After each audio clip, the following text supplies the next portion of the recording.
खुलुमबाय बड'लेण्ड खौरांनि स्टुडिअ आं रमेन बर'। एलसन बसुमतारीनि फैफिननायखौ बेनि नखरा गोबां दुखु दाहाजों नेनानै दङ। गोमानाय सासे फिसाज्लाखौ मोनफिननो थाखाय गंसे नखरा दुखु दाहाजों नेनानै दं। गोमानानै थानाय फिसाज्लाखौ लाबोफिननो थाखाय बिपिन बसुमतारीया सोरखारनिसिम आरज गाबहरदों। चिरां जिल्ला रुनिखान्था थानानि बेन्दोंआव थानाय लाइमुथि ओनसोलनि निजागुरि गामिनि थागिबि बिपिन बसुमतारीनि असे फिसाज्ला एलसन बसुमतारी आफादारि मुं बि अनसायलाङा थांनाय 2014 मायथाइनि 15 आगस्ट खालारखालि एनडिएबिनि आफादाव लाइमुथि दखाननिफ्राय बर' हारिनि थाखाय जुजिनो हाग्रायाव थाङो। बेनिफ्राय म्यानमार हादराव बारलाङो।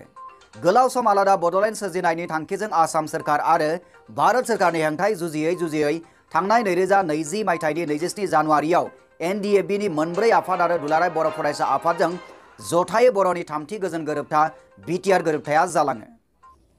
बे गोरोबथानि गेजेरजोंनो हाग्रायाव थाबोनाय साफ्रोमबो एनडिएबिएसनि सोद्रोमाफोरा गाव गावनि नखराव गोजोनै गिदिंबोफिनदोंमोन। नाथाय निपेन बसुमतारीनि फिसाज्ला एलसन बसुमतारी बि अनसायलाङा मिथिनो मोनै जाहोनाव गावनि आंगो न' फारसे फैफिननो हायाखिसै। 2014 15 আগস্টত এইটো এনডিএফবিত জইন হৈছে। তাৰপৰা ইয়াৰ দিনৰ পৰা মানে ঘৰত নাই, আজিলৈকে নাই।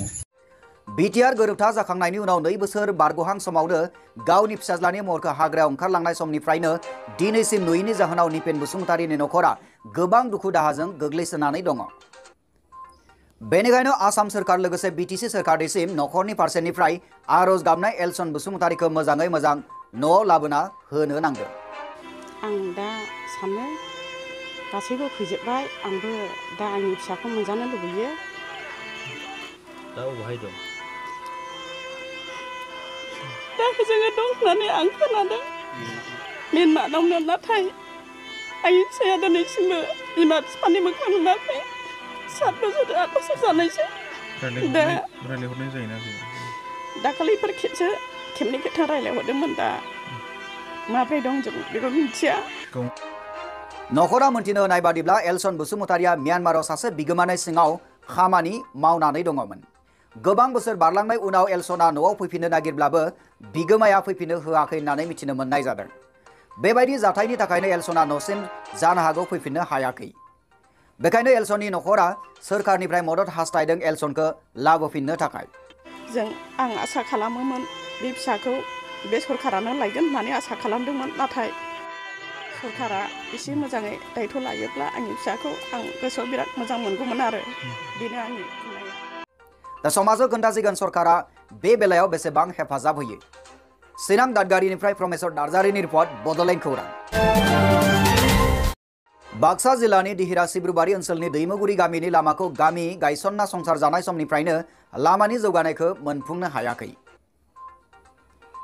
बे खोथाखौ फोरमायथिदों गामिनि रायजो राजाफोरा।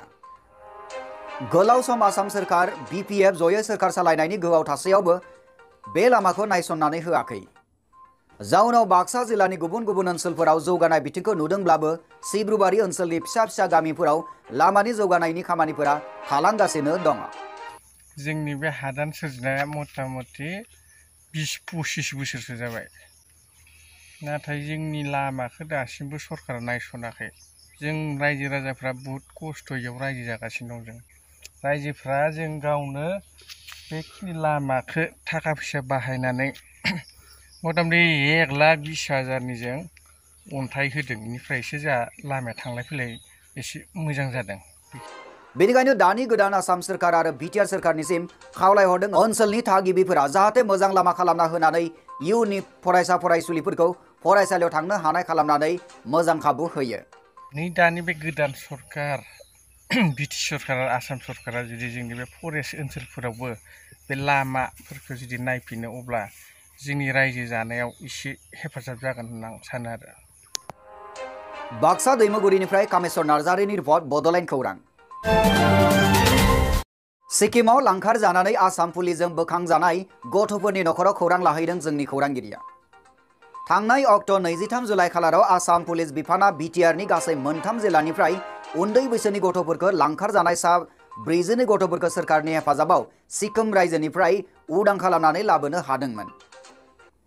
बे जाथायजों सोमोन्दो थानाय आयेन बेरेखायै गथ'फोरखौ लांखारनायनि दायाव 2 दायनिगिरिफोरखौ खानाय जादोंमोन।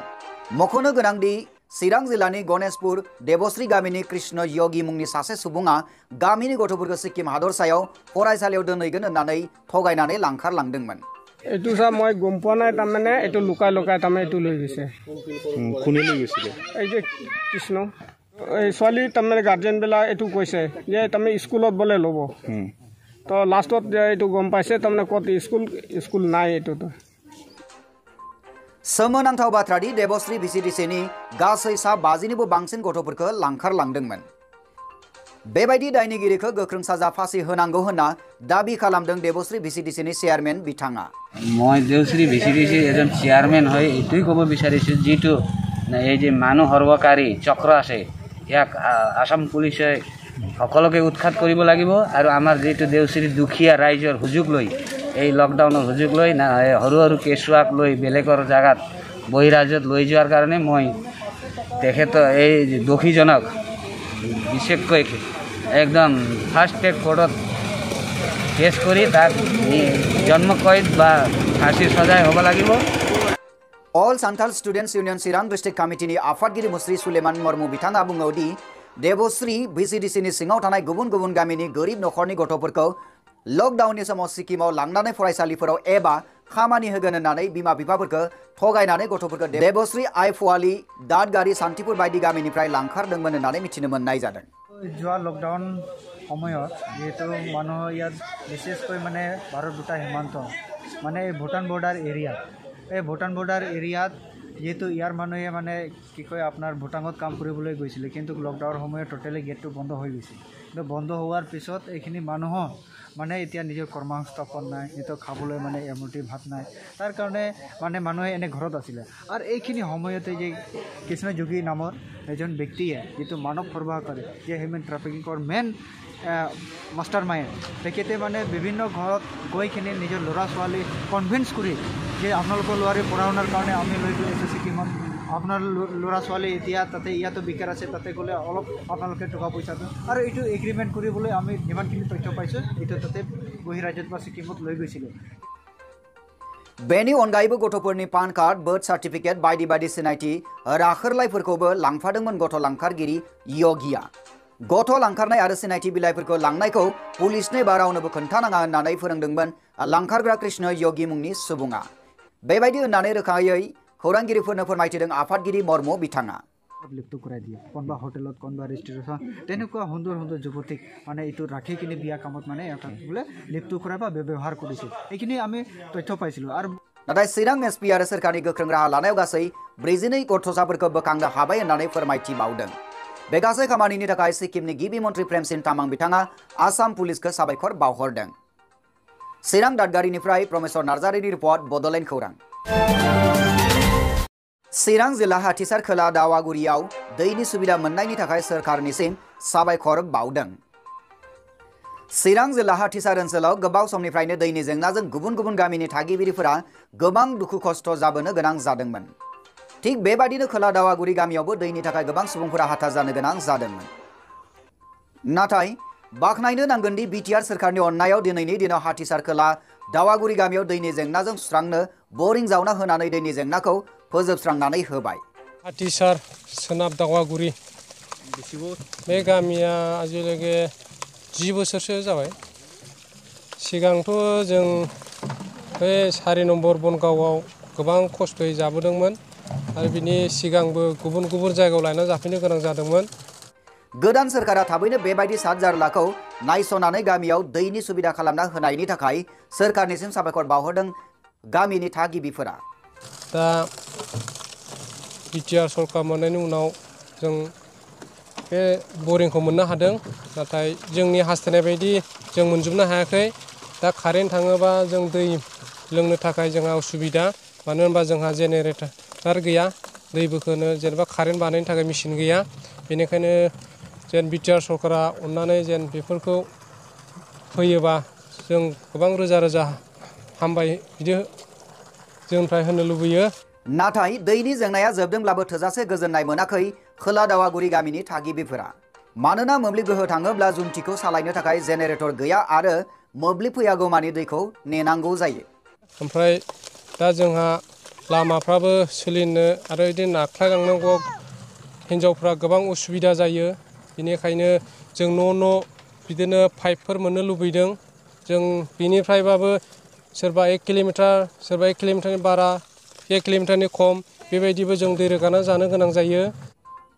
फारसेथिंजाय गामिया गेदेर जानायखाय 1 किल'मिटार गोजान हान्थिनानै दै लायनो गोनां जायो जायनि जाहोनाव लामा गाज्रिखाय गोबां खस्थ' मोनो होननानै फोरमायदों थागिबिफोरा। अखा बांखा गोबां गादलेन गुदलेन मालाबा गोलैयो बेबायदियाव जों बहुद खस्थ'यै सैसोनो गोनां जादों। बे गामियाव दा 35 घरनि बारा दं दै मोननायखाय जों एसे गोजोनदों नाथाय जों लामा उसुबिदानि थाखाय ओमफ्राय जों दा खामला मावनानै जायो समावहाय जों न'आव थाया हिन्जावफ्रा लांफैनो बेबायदि गोबां उसुबिदा जायो बेनिखायनो जों न' लांनो थाखाय जों पाइप मोनोबा जों गोबां गोजोनगोन बेखौनो जों बिटिआर सरकारनाव जों खावलायदों। बेखायनो गामियारिफोरनि सोरखारनिसिम आर'जा बेनोदि आरोबाव बेनि फारसे नोजोर होनानै सोरखारा पाइपलाइन आरो जेनेरेटरनि बेबस्था खालामनानै होयो जेन बेनि थाखाय खावलायहरदों हाथिसार खोला दावागुरि गामिनि थागिबिफोरा। जों दा बांसिनानो साइकेलजों लांफैनाय जायो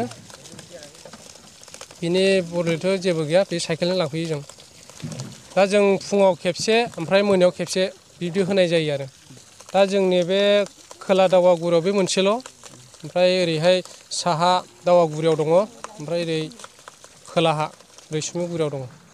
जों दा साहा दावागुरियाव लायनांगौबा बिनिफ्राय 2 किल'मिटारसो बिदि जागोन नामा बेबायदि आरो खाथियाव औ बे खाथिखाय जों बेयाव जायो आरो थेवबो बै मानखोनाय मानायफ्रा एसे उसुबिदा आरो अखा हानायफ्राव बे लामायाबो अखा हाबाथाय खोयो ओमफ्राय अखा हाबाथाय बुखारलांजोबो मानो होनबा बे लामाजोंनो दैया बोहैलांनाय जायो नालाय साइडआव ड्रेन गैया बेखायनो बे गेजेरजों थाङो बिदिनो जों रायजो राजाफ्राबो बहुद बार खोबाय थेवबो अखाजोंनो बुखारलाङो बेखायनो जों बहुद उसुबिदायाव बेबायदि संसार जानो गोनां जादों आरो बे जायगायाव मालाबाथ' बे लामायानो हान्थुफा गाहाम जायो दैया दैज्लां बोथोराव बेयाव गोबां उसुबिदा जायो ओमफ्राय लामाफ्रा बिदिनो खुरखालांबाय थायो बेनिखायनो बे लामाखौबो मोनबा जों गाहाम नामा बिदि सानो आरो बिटिआर सरखार हरनानै होयोबा। चिरां दादगारिनिफ्राय प्रमेजर नार्जारिनि रिपर्ट बड'लेण्ड खौरां। नोंथाङा नायगासिनो दङ बड'लेण्ड खौरां सुंद' कमार्शियेल ब्रेकनि उनाव फैफिनगोन नोंथांमोननि सेराव। बाक्सा जिल्लानि बेंटलाव थानाय इन्स्टिटिउट अफ हेल्थ साइन्स बरमायाव 2021-22 मायथाइनि थाखाय मुं थिसननाय सोलिगासिनो दङ। बेफोर जाबाय BA BCom BSc MA MCom MSc BEd PhD all stream BA BEd BSc BEd integrated course BA LLB BSc LLB BCom LLB निबो मुं थिसननाय सोलिगासिनो दं। बेनि अनगायैबो CMLT DMLT BMLT MLT DPT BPT D Pharma and B Pharma निबो मुं थिसननाय सोलिगासिनो दङ। बेनि अनगायैबो BSc Agriculture BSc Occupational Therapy BSc Medical Radio Diagnostics नि मुं थिसननाय सोलिगासिनो दङ।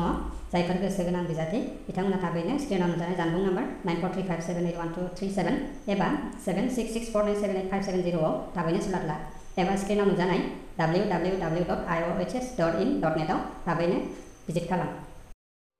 दानिया फैफिनदो बड'लेण्ड खौराङाव। दानिया सम सफैबाय बड'लेण्ड खौरांनि गासैबो नायगिरि नोंथांमोननिफ्राय बिदाय लानायनि। बड'लेण्ड खौरांनि गासैबो नायगिरि नोंथांमोननिसिम अननाय मोजां मोननाय आरो सिबिनायखौ बावहरफिननानै दिनैनि रादाबखौ एसेबांनो फोजोबनाय जाबाय। गोजोन्थों।